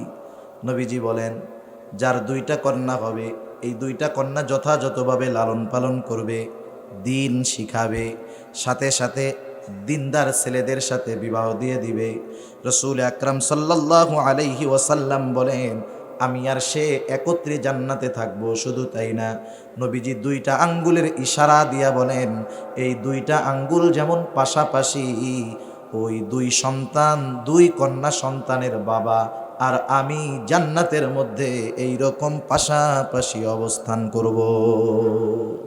এক সাহাবী জিজ্ঞাসা করতেছি, ইয়া রাসূলুল্লাহ, যদি 3টা হয় তাইলে কি হবে? নবীজি বললেন, যতগুলা হবে ততগুলা, যতগুলা হবে ততগুলা, কোনো অসুবিধা নেই। এক একটা মেয়ে আপনার জন্য এক একটা জান্নাত হতে পারে। এজন্যই রাসূলুল্লাহ সাল্লাল্লাহু আলাইহি ওয়াসাল্লামের সঙ্গী যদি হতে চাই, কারো কন্যা সন্তান যদি হয়, বেজার হব না, কারণ কন্যা সন্তানের দ্বারা পিতার জন্য বরকত হয়। আর একটা জিনিস খেয়াল রাখবেন, আপনি আপনার সন্তানকে শিক্ষিত বানাইলেন, টাকা পয়সা বানাইলেন, অনেক টাকা পয়সার মালিক হয়ে গেল, সে একটা সময় হতেও পারে আপনাকে না দেখে চলে যাবে। কিন্তু বাস্তবতা এটাই বলে, সন্তানের মধ্যে, কন্যা সন্তানদের তার মা বাবার প্রতি বেশি আন্তরিকতা এবং মহব্বত, ভালোবাসা থাকে। কন্যা সন্তান যারা, এরা মা বাবাকে বেশি ভালোবাসে, বিশেষ করে বাবাকে বেশি ভালোবাসে। খেয়াল করে দেখবেন, যাদের কন্যা আছে, ছোট ছোট মেয়ে আছে, ছেলেদের চাইতে মেয়েরা বাবাকে মোহাব্বত করে বেশি, ভালোবাসে বেশি, আদর করে বেশি। এরপরে রাসূলুল্লাহ সাল্লাল্লাহু আলাইহি ওয়াসাল্লাম আর হাদিসের মধ্যে বললেন, লা ইয়াকুনু লি আহাদিকুম সালাসাতু বানাতিন আও সালাসাতু আখাওয়াতিন। এখানে নবীজি কন্যা সন্তানের সাথে সাথে বোনের কথা উল্লেখ করেছেন। অনেক সময় এমনটা হয় যে বাবা মারা গেছে, কয়েকটা বোন আছে, বোন বিবাহ দিতে পারে নাই। অনেক সময় ভাইয়েরা এই বোনদের প্রতি বিরক্ত হয়ে যায়, তিক্ত হয়ে যায়। এই বোনেরা ভাইদের কাছে অবহেলার শিকার হয়। এজন্য নবী স্পেশালভাবে বোনদের কথাও বলেন। নবীজি বলেন, ফায়ুহসিনু ইলাইহিন, এই তিনটা সন্তান, কন্যা সন্তান এবং এই যদি তিনটা বোনও যদি থাকে, এদের সাথে যদি উত্তম আচরণ করে, এদেরকে দিন শিখায়, এদেরকে দিনদার পাত্রের হাতে অর্পণ করে দেয়, রাসূলুল্লাহ সাল্লাল্লাহু আলাইহি ওয়াসাল্লাম বলেন, ইল্লা দাখালাল জান্নাহ। এই যে কাজগুলা সে করলো, এর বিনিময়ে কিছুই হতে পারে না, তবে কি হবে? শুধুমাত্র জান্নাত। তিনটা কন্যা সন্তান হয়েছে, তিনটা বোন আছে, দুইটা বোন আছে, একটা বোন আছে, এদের সাথে ভালো আচরণ করে যদি এদেরকে একটা দিনদার পাত্রের হাতে তুলে দেওয়া যায়, নবীজি বলেন এই কর্মের প্রতিদান জান্নাত ব্যতীত কোনো কিছুই হতে পারে না। সুবহান। একটু চিন্তা করে দেখেন, জাহেলিয়াতের সময় কন্যা হলে কত বিরক্ত হতো তারা, রাগ হতো, লজ্জিত হতো। অথচ আল্লাহর রাসূল সাল্লাল্লাহু আলাইহি ওয়াসাল্লাম জানিয়ে দিলেন, কন্যা হলে বিরক্ত হও না, এই কন্যার যথাযথ লালন পালন করো। এই কন্যা তোমার জাহান্নাম থেকে বাঁচার কারণ হবে, এই কন্যা তোমার জান্নাতে যাওয়ার কারণ হবে, এই কন্যা তোমার নবীর সাথে অবস্থান করার কারণ হবে। সুবহান। সেজন্য কন্যা হিসাবে, সন্তান হিসাবে ইসলাম কন্যা সন্তানদেরকে সর্বপ্রথম এবং সবচাইতে বেশি অগ্রাধিকার দিয়েছে। এবার আসুন, এই কন্যাটাই একটা সময় কারো না কারো স্ত্রী হবে। জাহেলিয়াতের সময় স্ত্রীদের সাথে কেমন খারাপ আচরণ করা হতো, কিন্তু ইসলাম স্ত্রী হিসাবে তার কতটুকু অধিকার দিয়েছে, স্বামীর জন্য কি করণীয়, কত সুন্দর ইসলাম স্ত্রীর মৌলিক চাহিদা সহ তার নিরাপত্তা, তার ঈমান নিরাপত্তা, দৈহিক নিরাপত্তা, অর্থনৈতিক নিরাপত্তা, সকল ধরনের নিরাপত্তার ব্যবস্থা করার জন্য স্বামীর উপরে আল্লাহ রাব্বুল আলামিন এই দায়িত্ব দিয়ে দিয়েছে। সে তার সকল প্রকার মৌলিক বিষয়াদি পূরণ করবে, সে যেই জায়গাটায় থাকবে থাকার জায়গার নিরাপত্তার ব্যবস্থা করবে, এ টু জেড তার সকল দেখা শোনা সব কিছুর ব্যবস্থাপনা স্বামীকে করতে হবে। সে ঘরের রানী হিসাবে থাকবে, ঠিক কিনা বলেন? কিন্তু আমাদেরকে যারা নারী অধিকার শেখাতে চায়, এরা বলে যে ইসলাম নারীকে ঘর বন্দি করে ফেলছে। না না, ইসলাম নারীকে রানীর মর্যাদা দিয়েছে। যারা ইসলাম বুঝে এরা কখনো ওই দুষ্টু নারীবাদীদের ফাঁদে কখনো পা দিবে না, ঠিক কিনা বলেন? সেজন্য দেখেন, ইসলাম মৌলিক চাহিদা সহ সকল নিরাপত্তা, শুধু তাই নয়, তার সাথে সদাচরণ, ভালো ব্যবহার, তার খাদ্য, বস্ত্র, চিকিৎসা, এই সব কিছুর ব্যবস্থাপনার দায়িত্ব স্বামীর উপরে অর্পিত করে দিল। শুধু তাই না, স্বামী স্ত্রী তার জন্য থাকার ভালো ব্যবস্থা করবে, আচরণ ভালোভাবে করবে। আল্লাহ রাব্বুল আলামিন বলেন, ওয়াশিরুহুন্না বিল মারুফ, তাদের সাথে উত্তম ব্যবহার, উত্তম আচরণ, সদাচরণ করার আদেশ আল্লাহ রাব্বুল আলামিন দিয়ে দিয়েছে। অনেক ক্ষেত্রে মানুষ বোঝে না, মানুষ বিবাহ করে কেন? অনেকে বিবাহের কারণ হিসাবে বলে, আমি বিবাহ করতেছি, আমি তো বাড়ি থাকি না, আমার বাড়িতে লোকজন দেখার কেউ নাই, এইগুলো দেখাশোনা কে করবে? এই জন্য বিয়া করে আমি বউ বাড়ি রেখে শহরে চাকরি করি। তার মানে সে বিবাহ করছে কেন? তার এই গোলামবান্দি কাজে খাটানোর জন্য। ঘরে কাজের লোক নাই, এই জন্য বিবাহ করছে। বিষয়টা এমন নয়। আপনি বিবাহ এই উদ্দেশ্যে করতে পারেন না, বিবাহের উদ্দেশ্য আলাদা আছে। সেজন্য বিবাহ করার ক্ষেত্রে এই বিষয়টা খেয়াল রাখতে বলা হয় যে একটা নারী অতীতে সে যে পরিস্থিতিতে, যে অবস্থায় তার বাবার বাড়িতে লালন পালন হয়েছে, বিবাহ করার পরে সেই রকম অথবা তার চাইতে ভালো ব্যবস্থাপনা তাকে দিতে হবে। সে ছিল আনন্দে, ঘরে কাজ করা লাগে নাই, বাবার বাড়িতে আনন্দে ছিল, কিন্তু আপনি বিবাহ করে এনে তাকে এমনভাবে খাটাইতেছেন গাদার খাটুনি, এটা ইনসাফ হবে না, এটা ভালো কাজ হবে না। সে স্বেচ্ছায় করে ভিন্ন জিনিস, কিন্তু তাকে দিয়ে যদি জোর করানো হয়, তার ভালো থাকার ব্যবস্থা না থাকে, নিরাপত্তার ব্যবস্থা না থেকে বাহির থেকে পানি আনতে হয়, সে ঠিকমতো পর্দা পুশিদা করতে পারে না, এই ব্যবস্থাপনাগুলা এগুলা নারীর অধিকার। যদি কোনো স্বামী এগুলার ব্যবস্থা না করে, সেই স্বামী ওই স্ত্রীর অধিকার নষ্ট করার গুনাহ তার আমলনামায় যোগ হবে। সেজন্য সাবধান, স্ত্রীদের সাথে স্ত্রী হিসাবে সদাচরণ পাবে স্বামীর কাছে, উত্তম ব্যবহার করতে হবে। রাসূল আকরাম সাল্লাল্লাহু আলাইহি ওয়াসাল্লাম স্ত্রীদের সাথে কেমন সদাচরণ করতেন, কেমন ভালো ব্যবহার করতেন। আমরা তো অল্পতেই স্ত্রীদের উপরে রাগান্বিত হয়ে যাই, অল্পতেই তাদের উপরে বিরক্ত হয়ে যাই। রাসূল আকরাম সাল্লাল্লাহু আলাইহি ওয়াসাল্লাম এক জিহাদ থেকে আসছেন। বাসায় আসার আগে রাসূলুল্লাহ সাল্লাল্লাহু আলাইহি ওয়াসাল্লাম মসজিদে অবস্থান করতেন। মসজিদ থেকে বাসায় খবর পাঠাইতেন যে আমরা এসেছি, একটু পরে বাসায় আসব। রাসূলুল্লাহ সাল্লাল্লাহু আলাইহি ওয়াসাল্লাম মসজিদে নববীর মধ্যে, মসজিদের সাথেই রাসূল সাল্লাল্লাহু আলাইহি ওয়াসাল্লামের হুজরা। আল্লাহ রাসূল ভিতরে গেলেন, জিজ্ঞাসা করলেন, ও আয়েশা, অনেক ক্ষুধা লেগেছে, খাবার হয়েছে নাকি? আয়েশা সিদ্দিকা রাদিয়াল্লাহু তাআলা আনহা বলেন, না ইয়া রাসূলুল্লাহ, খাবার এখনো হয় নাই, তরকারিও কাটা হয় নাই। নবীজির কাঁধে তখনও জিহাদের ময়দান থেকে ফিরে আসছেন সেই তরবারিটা ছিল। নবী তরবারিটা কাঁধের থেকে নামায়া রাসূলুল্লাহ সাল্লাল্লাহু আলাইহি ওয়াসাল্লাম এইবার ওই তরবারি দিয়ে আয়েশা সিদ্দিকা রাদিয়াল্লাহু তাআলা আনহাকে তরকারি কেটে দিলেন। নবীজির তলোয়ার শুধু কাফেরদের বিরুদ্ধে লড়াইয়ে ব্যবহার হয়েছে তা নয়, স্ত্রীর তরকারি কাটার কাজেও এটা আল্লাহর রাসূল ব্যবহার করেছেন। কিন্তু আমরা আমাদের ইগোতে লাগে, অনেক স্বামী মনে করে আমি আমার ঘরের কাজে আমার স্ত্রীকে সাহায্য করব, এটা আমার প্রেস্টিজের ব্যাপার। একটু প্লেটটা ধুইয়া খাইতে গেলে আমাদের প্রেস্টিজে লাগে, বউ থাকতে আমি প্লেট ধুইয়া খামু, এটা আমার ইজ্জতের ব্যাপার। স্ত্রী একটু সন্তানদের দেখাশোনা করতেছে, বলতেছে ভাতটা একটু দেখেন তো, তরকারিটা একটু নাড়া দিয়েন তো, যদি বলে আমি আমার ইগোতে লাগায়া দেই যে কত বড় সাহস, আমার খাইয়া আমার পইরা আমারে ভাত দেখতে কয়, আমারে তরকারি দেখতে বলে। অথচ এটা রাসূলের আদর্শ নয়, বরং রাসূলুল্লাহ সাল্লাল্লাহু আলাইহি ওয়াসাল্লাম ঘরের কাজে স্ত্রীদেরকে সহযোগিতা করতেন, সাহায্য করতেন। আরে এটা আমাদেরও করা উচিত ছিল, কিন্তু আমরা সমাজের লোক কথার ভয়ে এই কাজ করি। কারণ আপনাদের এলাকা, আমাদের এলাকার কোনো মানুষ যদি জানে যে এই লোকটা ঘরের মধ্যে স্ত্রীর তরকারি কেটে দেয়, বাইরের মানুষ বলবে, দেখ এটা বউয়ের গোলাম। কি বলবে?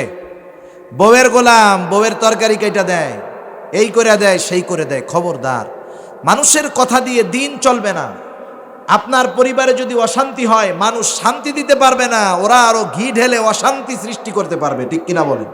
এজন্য আপনি যদি স্ত্রীদের প্রতি একটু সৌহার্দ্যপূর্ণ আচরণ করেন, একটু আন্তরিক হন, মেয়েদেরকে আল্লাহ ওইভাবে সৃষ্টি করেছে, আপনি এক কদম তার প্রতি আন্তরিক হবেন, সে 10 কদম আপনার প্রতি আন্তরিক হবে। আপনি তার সাথে একটু তেড়ামি করবেন, আপনি 1 ডিগ্রি করবেন, ও 90 ডিগ্রি বাঁকা হয়ে বসে থাকবে, ঠিক কিনা বলেন? কারণ আল্লাহ তাআলা নারীদেরকে বাঁকা হাট দিয়ে সৃষ্টি করেছে, সৃষ্টিগতভাবেই এটা। আল্লাহ রাসূল সাল্লাল্লাহু আলাইহি ওয়াসাল্লাম বলেছেন, এটাকে তোমরা সোজা করার চেষ্টা করো না, তাহলে ভেঙে যাবে, আবার ছেড়েও দিও না, বেশি বাঁকা হয়ে যাবে। বাঁকা অবস্থায় এটার থেকে ফায়দা কেমনে নেওয়া যায় সে চেষ্টা করো। সেজন্য পারিবারিক অশান্তি আজকে আমাদের দেশে ভরপুর। পারিবারিক অশান্তির অন্যতম একটি কারণ হলো এই পারিবারিক বিষয়ে স্বামী স্ত্রীর মধ্যে আন্ডারস্ট্যান্ডিং নাই, স্বামী স্ত্রীর মধ্যে সম্পর্ক ভালো নাই। একটু রান্না খারাপ হলে, কোনো মহিলা রান্না করছে, রান্নাটা একটু খারাপ হয়েছে, প্রত্যেকদিন ভালো হয়, আজকে একটু খারাপ হয়েছে, স্বামী কি করে? মুখ একটা বেংসি দিয়া বলে, কি রান্না করছো এইগুলা, কি রান্না করছো এইগুলা। এই যে স্ত্রী কষ্ট পেয়ে যায়। আপনি যদি ওই কষ্টটুকু চাপায় রাখতে পারতেন, একটু খারাপ লাগছে, থাক আজকে না হয় লাগছে, বেচারি তো প্রত্যেক দিন রান্না করে, আপনি যদি কিছু নাও বলতেন, সে যদি জিজ্ঞাসা করতো কেমন হয়েছে, আপনি বলছেন ভালো হয়েছে, সে নিজে যখন খেয়ে দেখতো খাবারটা খারাপ হয়েছে, সে আইসা হাসি মুখে আপনার কাছে তখন বলতো যে আপনি ওই সময় মিথ্যা কথা বলছেন, তরকারিটা খারাপ হয়েছে, আপনি কর নাই। সে আপনার প্রতি আরো আন্তরিক হতো, দুর্বল হতো, মোহাব্বত হতো, ভালোবাসা বাড়তো। সেজন্য স্ত্রীদের কিছু অধিকার আছে। আল্লাহ রাসূল সাল্লাল্লাহু আলাইহি ওয়াসাল্লাম স্ত্রীদেরকে ঘরের কাজে সহযোগিতা করেছে। অনেক মেহমান আসছে, আমার বাড়িতে মেহমান তো আমার আসে, স্ত্রীর খুব কমই আসে, কিন্তু আমার বেশি মেহমান আসে। আমি যদি ওই সময় তাকে একটু সহযোগিতা করি, ঘরে কাজের লোক রাখতে পারি নাই, সামর্থ্য নাই, আমি তার একটু প্লেট ধুয়ে দিলাম, বাটি ধুয়ে দিলাম, দেখবেন কোন স্ত্রী স্বামী এইটা করুক এটা সে পছন্দ করে না, চায় না, কিন্তু এরপরেও যদি সে নিজের থেকে করে, স্ত্রী স্বামীর প্রতি আন্তরিক হবে। আমি আল্লাহ রসুলের সুন্নাহ আদায় করব, আর স্ত্রী আমার প্রতি আন্তরিক হবে, মহব্বত হবে, পারিবারিক শান্তি, সমৃদ্ধি এবং মহব্বত, ভালোবাসা বাড়বে। ঠিক কিনা বলে? সেজন্য স্ত্রী হিসাবে ইসলাম তাদের অধিকার দিয়েছে। এবার আসেন মা হিসাবে তাদের কি অধিকার। হায়রে রাসূলুল্লাহ সাল্লাল্লাহু আলাইহি ওয়াসাল্লাম, একজন মহিলা যখন কন্যা থাকে তার নিরাপত্তার জন্য তার বাবা থাকে, এরপরে যখন সে স্ত্রী হয় তার স্বামী থাকে। মনে করেন স্বামী দুনিয়া থেকে চলে গেল, এখন তার সন্তান আছে, সন্তানদের ক্ষেত্রেও মা বাবার কিছু হক রয়েছে। এখন এই মা সন্তানদের কাছে কি মা হিসাবে কি অধিকার তার রয়েছে, রাসূল আকরাম সাল্লাল্লাহু আলাইহি ওয়াসাল্লাম কেমন অধিকার দিয়েছেন। আল্লাহ রাব্বুল আলামিন অধিকারের ক্ষেত্রে মায়ের অধিকারকে প্রাধান্য দিয়েছেন। রাসূলুল্লাহ সাল্লাল্লাহু আলাইহি ওয়াসাল্লাম মায়ের অধিকারকে প্রাধান্য দিয়েছেন। আল্লাহ রাব্বুল আলামিন বলেন, ওয়াসাইনাল ইনসানা বিওয়ালিদাইহি হামালাতহু উম্মুহু ওয়াহনান আলা ওয়াহন। আল্লাহ রাব্বুল আলামিন তামাম দুনিয়ার মানুষদেরকে ওসিয়ত করতেছেন, আর আল্লাহ তাআলা যেটা ওসিয়ত করেন সেটা চূড়ান্ত আদেশ হয়ে যায়। আল্লাহ তাআলা বলেন, ওয়াসাইনাল ইনসানা বিওয়ালিদাইহি। আল্লাহ রাব্বুল আলামিন বলেন, আমি তামাম দুনিয়ার মানুষদেরকে তার মা বাবার ব্যাপারে ওসিয়ত করতেছি। কি ওসিয়ত? তাদের সাথে এক নম্বরে সদাচরণ করবে। আর এক জায়গায় আল্লাহ তাআলা বলেন, ওয়াসাইনাল ইনসানা বিওয়ালিদাইহি ইহসানা। মা বাবার সাথে সদাচরণ করবে, স্পেশালভাবে মায়ের সাথে বেশি সদাচরণ করবে। কারণ কি? হামালাতহু উম্মুহু ওয়াহনান আলা ওয়াহন। কারণ সে কষ্টের উপরে কষ্ট সহ্য করে তাকে গর্ভধারণ করেছে। একজন গর্ভধারণকারিণী মহিলা, ওই সন্তান যখন তার পেটে থাকে তার কত রকমের কষ্ট হয়, এটা একজন মহিলা ছাড়া পুরুষ এটা অনুভব করতে পারবে না। প্রাথমিক দিক সে খাইতে পারে না, ঘুমাতে পারে না, নড়াচড়া করতে পারে না। বাচ্চা যখন পেটের মধ্যে বড় হয় অনেক জোরে লাথি মারে, নড়াচড়া করে, এটা যে কত কষ্টের বিষয় এটা একজন মা ছাড়া বুঝবে না। সেজন্য মা বাবার সাথে সদাচরণ তো অবশ্যই করতে হবে। বিশেষ করে মায়ের সাথে মা হিসাবে অধিকারটা আল্লাহ তাআলা বেশি দিয়েছেন। সাথে সাথে কি, এই যে 2টা বছর দুধ পান করায় মা, নিঃস্বার্থে পান করায়।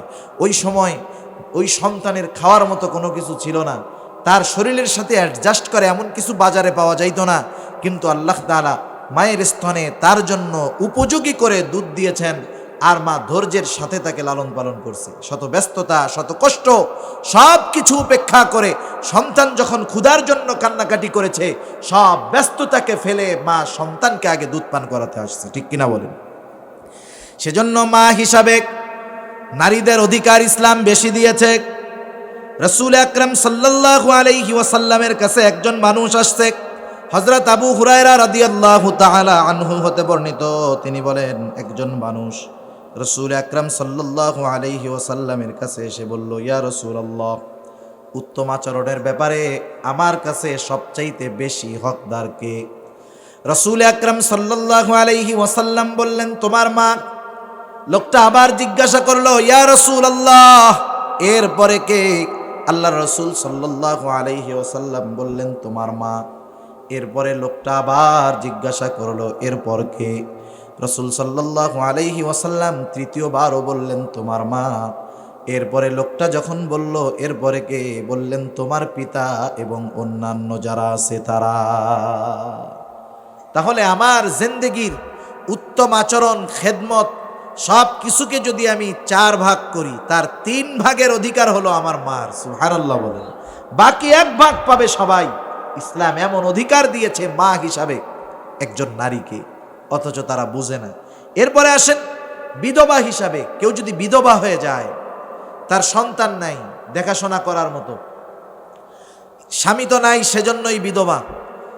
জাহেলিয়াতের সময় এই বিধবা নারীগুলা খুব বিপদের মধ্যে ছিল। তারা না পারতো স্বামীর বাড়ি ছাড়তে, আবার যদি বাবার বাড়িতে যাইতো ওইখানেও বাবা না থাকলে বাবাও খারাপ মনে করতো, ভাইরা তো খুব খারাপ চোখে দেখতো। কিন্তু ইসলামের সিস্টেম এইটা না। ইসলাম কত দায়িত্ববোধ দিয়েছে নারীদের ব্যাপারে আমাদের। এক নাম্বার, যখন কেউ কন্যা থাকে, কন্যা হিসাবে তার দায়িত্ব লালন পালন করার সকল দায়িত্ব থাকে তার বাবার। কোন পর্যন্ত? যতক্ষণ না সে একজন উপযুক্ত দিনদার পাত্রের হাতে মেয়েটাকে তুলে দেয়। এইবার যখন বাবা একজন দিনদার যোগ্য পাত্রের হাতে মেয়েটাকে তুলে দিল, সে একজনের স্ত্রী হলো। এখন ওই স্বামীর দায়িত্ব হলো পরিপূর্ণ দ্বীনের উপরে চলতে, এবং তার যেই হক আছে, অধিকার আছে, এগুলা পরিপূর্ণভাবে স্বামী পূরণ করবে। এখন স্বামী দুনিয়া থেকে চলে গেল, এখন তার সন্তানদের উপরে আল্লাহ রব্বুল আলামিন আদেশ করে দিয়েছেন, রাসূল সাল্লাল্লাহু আলাইহি ওয়াসাল্লাম বলে দিয়েছেন, খবরদার, মায়ের অধিকার সর্বাগ্রে, সর্বপ্রথম। তাহলে একটা মহিলা সে কন্যা হিসাবে বাবার অধীনে থাকে, পূরণ করে বাবা। স্ত্রী হওয়ার পরে তার সব প্রয়োজনীয়তা মিটায় তার স্বামী। মা হবার পরে তার সমস্ত কিছু পূরণ করে তার সন্তান। যদি কোনো সময় এমন হয় যে একজন মেয়ে বিবাহ হলো, বিবাহের পরে স্বামী মারা গেল, এখন সে বিধবা, তার সন্তান হয় নাই। অথবা এমন হয়েছে যে মেয়েটার বিবাহ হয়েছে, স্বামীর সাথে বনাবনি হয় নাই, ছাড়াছাড়ি হয়ে গেছে। হতে পারে কি পারে না? এটা আমাদের সমাজের একটা খারাপ অভ্যাস আছে।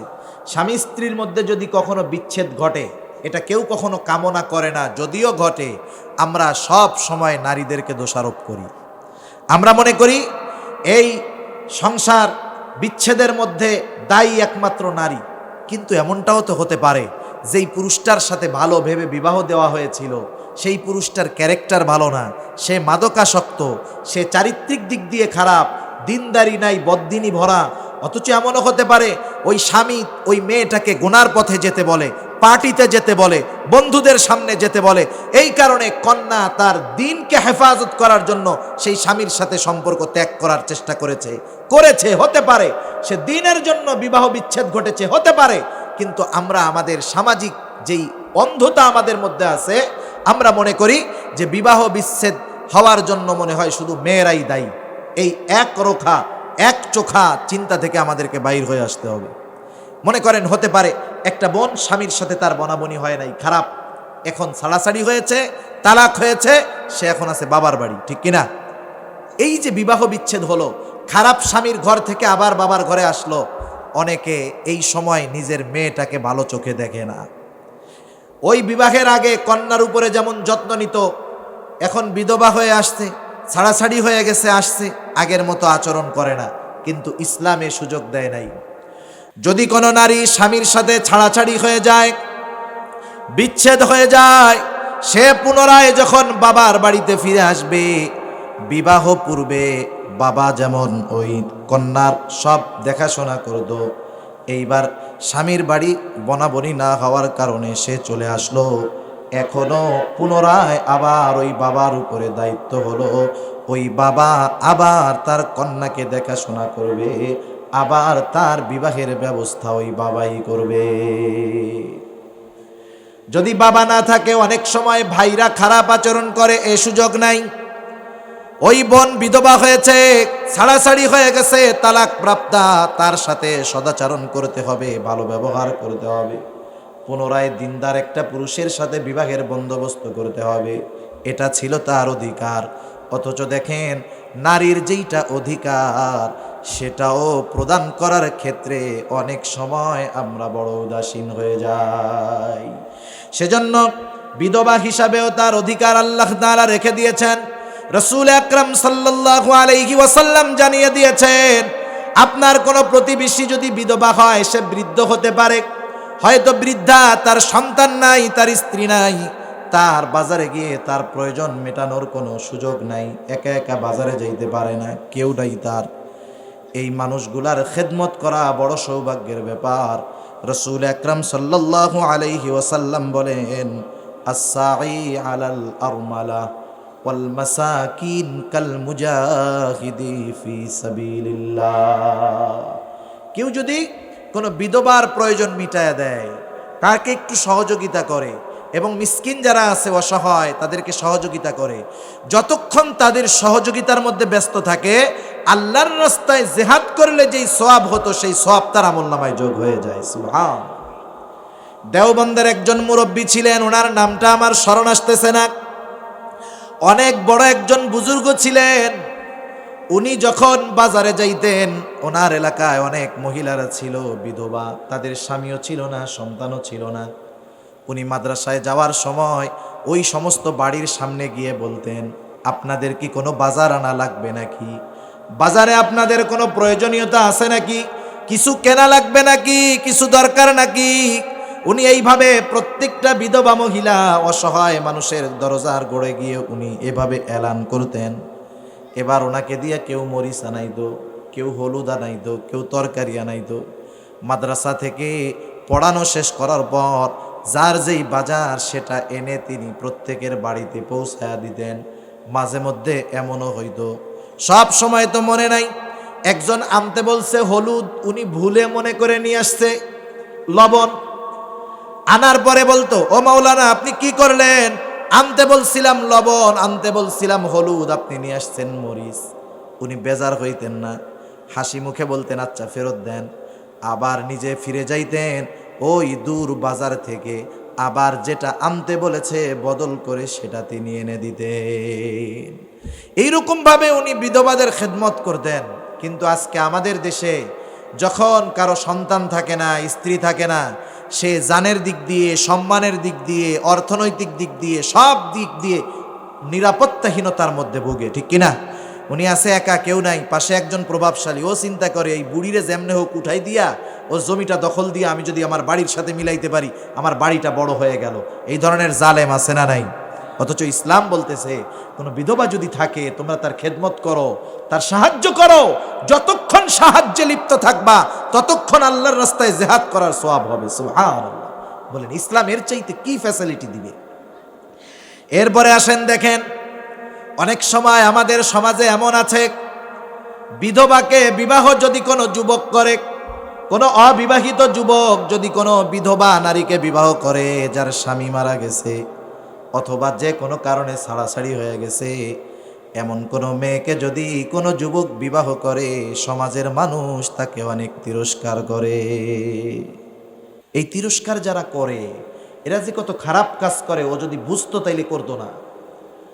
রাসূল আকরাম সাল্লাল্লাহু আলাইহি ওয়াসাল্লাম যতগুলো বিবাহ করেছেন, একটা বিবাহ শুধু কুমারী আয়েশা সিদ্দিকা রাদিয়াল্লাহু তাআলা আনহা, আর প্রত্যেকটা বিধবা নারী উনি বিবাহ করেছেন।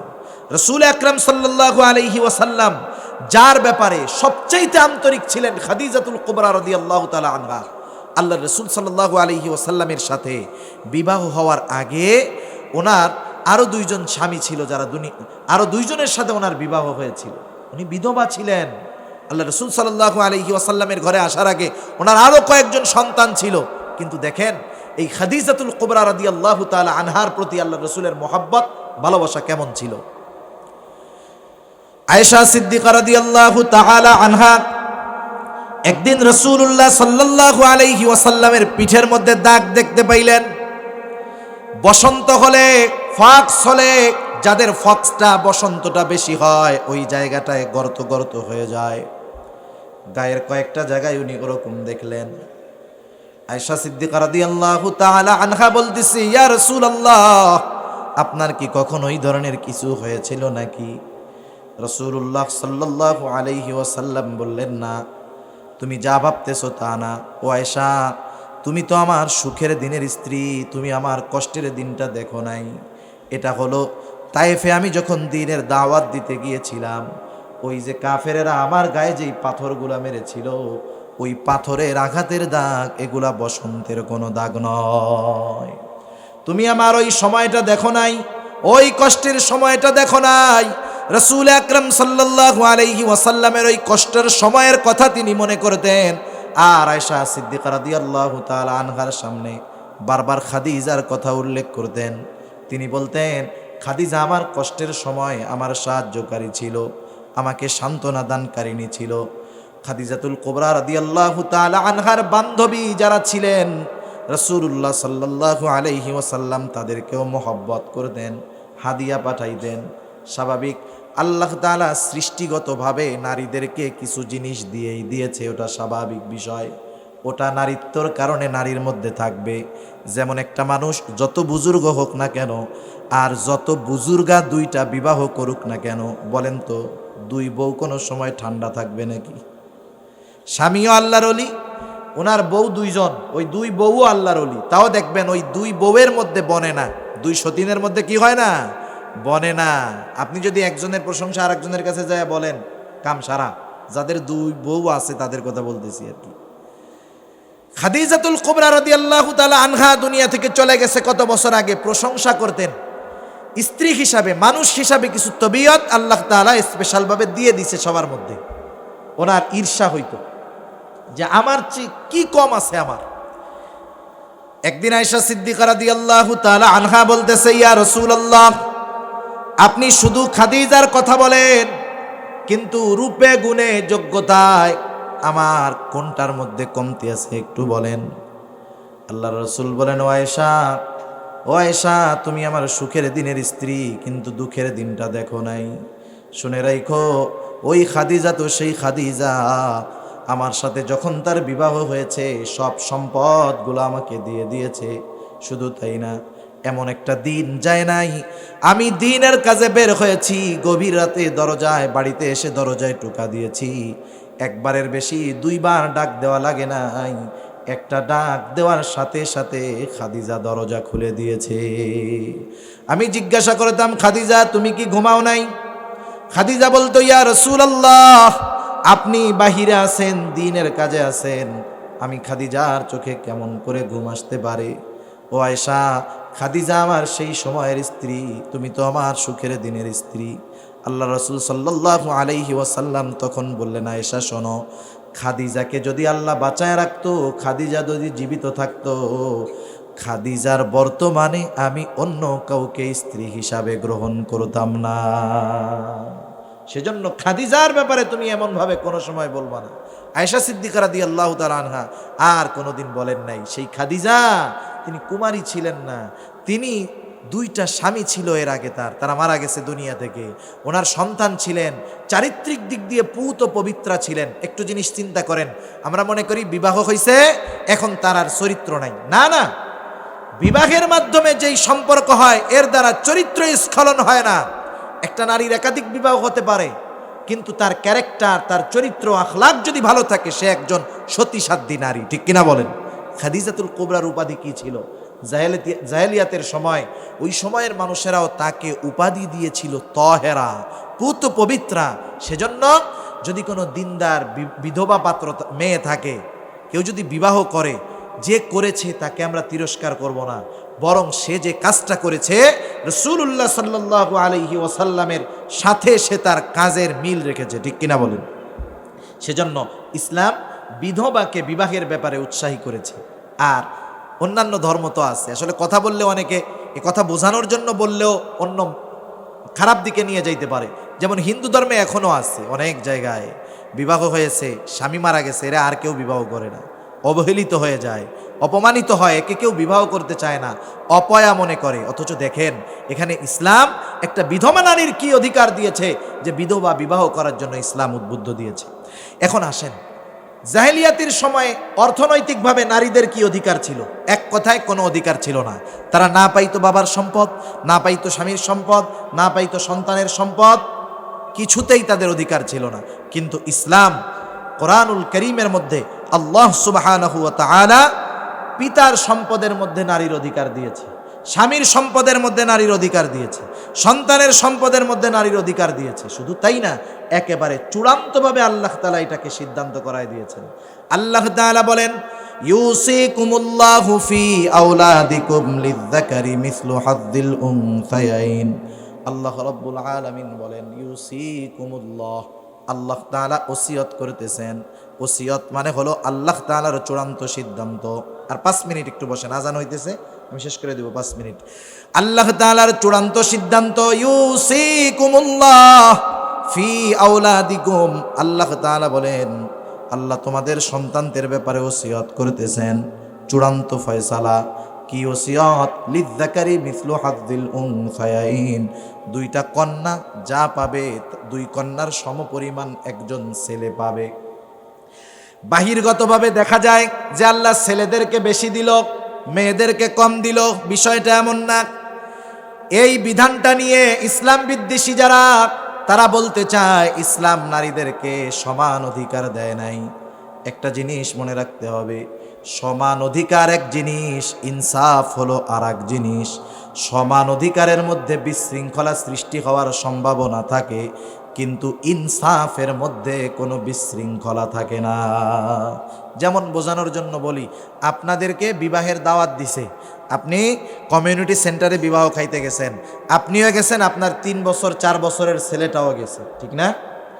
এখন 3 বছর 4 বছরের ছেলেও গেছে। এখন যাওয়ার পরে যখন খাবার দিচ্ছে, আপনি যে পরিমাণ খাইতে পারবেন সেই পরিমাণ যদি আপনার 3 বছরের ছেলেকে দেয়, যদি বলা হয় যে সমান অধিকার, আপনিও যা পাবেন ওরেও তাই দিতে হবে, খাওয়াইতে হবে, এখন আপনি তাকে বেশি দিলেন, কিন্তু এই বেশি দেওয়াটা তার উপরে ইনসাফ হবে না জুলুম হবে? আবার যদি এমন বলে যে ওই ছেলে খাবে 1 পিস, আপনি বয়স 30-40 বছর, আপনার লাগে হলো 5 প্লেট, যে আপনার ছেলে যা খাবে আপনার সমান তাই খাইতে হবে, এখন আপনারে কম দিল, তাহলে আপনার উপরে ইনসাফ হলো না জুলুম হলো? ইসলাম হলো যার যতটুকু প্রয়োজন, যতটুকু দিলে তার সাথে সামঞ্জস্যশীল হবে, ইসলাম এটা দিয়েছে। এজন্য ইসলাম ইনসাফ রক্ষা করেছে। ইনসাফ রক্ষার মধ্যেই সফলতা, শান্তি। কেমনভাবে ইনসাফ হলো? নারীদেরকে তো পুরুষের অর্ধেক দেওয়া হলো। একটু চিন্তা করেন তো, এই ছেলেটা যখন, মেয়েটা যখন বাবার বাড়িতে থাকে, বালেগা হওয়ার পরেও যদি 20 বছরও হয়ে যায়, 25 বছরও হয়ে যায়, মেয়েটার যদি বিবাহ না হয়, যত বছর বাবার বাড়িতে থাকবে তার খরচ বহন করবে বাবা, বাবা বাধ্য, ঠিক কিনা বলেন? কিন্তু একটা ছেলে যখন বালেগ হয়ে যায়, 18 বছর, 19 বছর, 20 বছর হয়ে গেছে, এইবার বাবা তাকে খাওয়াইতে বাধ্য না, পড়াইতে বাধ্য না। বাবা যদি ওই বালেক ছেলেটাকে খাওয়ায় পড়ায়, এটা বাবার ইহসান, দয়া, বাবা বাধ্য না। কিন্তু মেয়েটাকে বিবাহের আগ পর্যন্ত তার সব খরচ দিতে বাবা বাধ্য। কথা বোঝা গেছে? এ জায়গায় বলেন, ছেলের অধিকার বেশি পেইল না মেয়ের অধিকার বেশি হলো? মেয়েকে অগ্রাধিকার দেওয়া হলো। এরপরে ওই মহিলার যখন বিবাহ হলো, বিবাহ হওয়ার পরে স্বামীর ঘরে গেল, স্বামীর ঘরে গিয়ে কি স্বামীকে তার কিনে খাওয়ানো লাগে? স্বামীকে পোশাক কিনে দিতে হয়? A to Z তার খরচ বহন করে স্বামী। বাবার বাড়িতে বহন করছে বাবা, স্বামীর বাড়িতে বহন করে স্বামী। স্বামী মারা গেছে, এখন সন্তান আছে। বলেন তো, এই সন্তান উপযুক্ত হয়ে গেছে, এখন দায়িত্ব কার? নিজের খাওয়া লাগে, নিজের পড়া লাগে?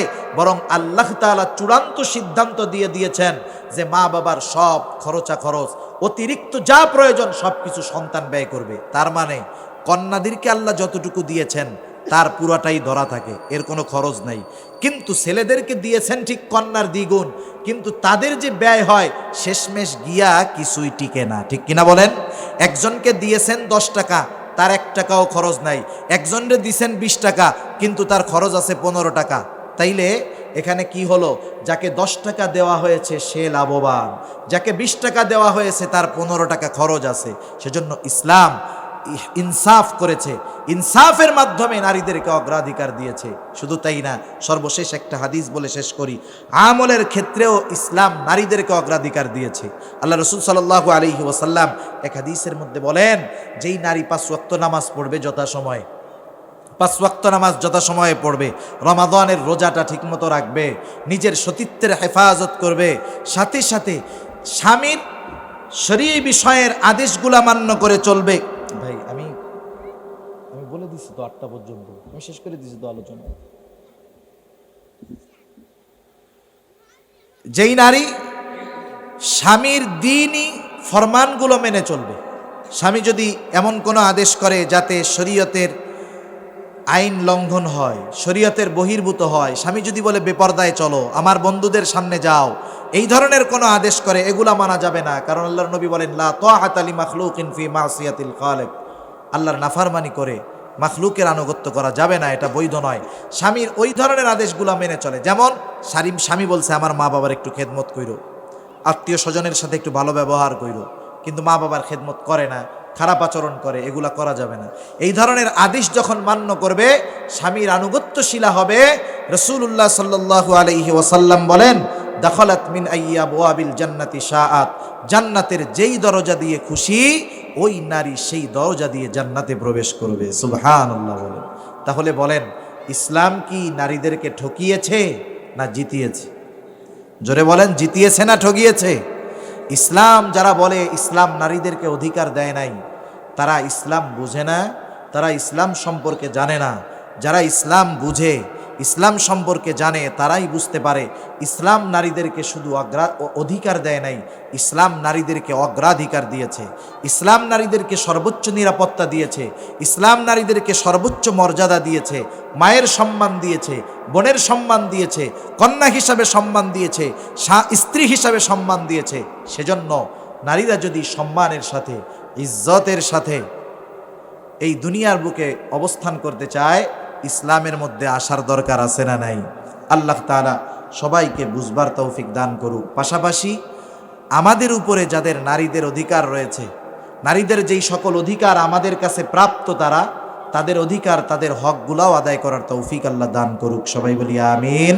ওয়া আখিরু দাওয়ানা আনিল হামদুলিল্লাহি রাব্বিল আলামিন।